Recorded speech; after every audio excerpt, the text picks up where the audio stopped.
To put it in a nutshell, the current generation as a whole, Leshi Music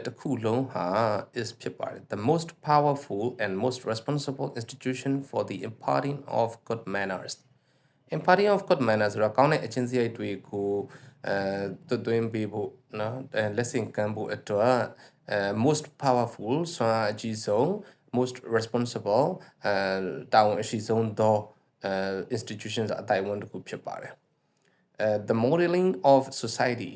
ဒီ modeling ဆိုတာဒါပုံသွင်းခြင်းပေါ့နော် society ဆိုတာလူအဖွဲ့အစည်းတစ်ခုကိုပုံသွင်းနေဆိုတာဒီ no easy task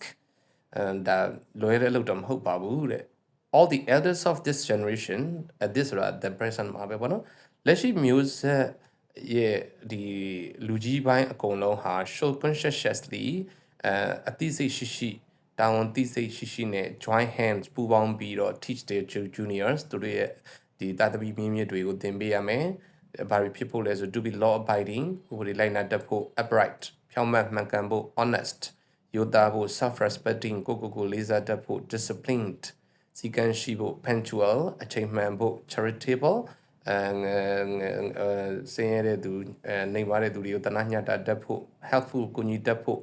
merciful ဆိုတာတော့တနာတတ်ဖို့ညတာတတ်ဖို့ ਨੇ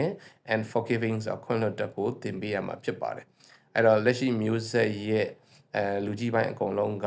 အတူတူကအသိစိတ်ရှိပူးပေါင်းပြီးတော့သူတို့ရဲ့တာသမီမြင့်မြင့်အငယ်တွေကိုဒီအချက်တွေပြည့်စုံအောင်သင်ပေးရမှာဖြစ်ပါတယ် the quality of the next generation နောက်လာမယ့်မျိုးဆက်ရဲ့အရေးသွေးသည် is in the hands of လက်ထဲမှာရှိပါတယ် of the present generation ဆိုတာလက်ရှိမျိုးဆက်ရဲ့လက်ထဲမှာရှိနေပါတယ်တဲ့ as a matter of fact တကယ်တမ်းပြောရရင်တော့ we are mutually responsible တို့တွေဟာအပြန်အလှန်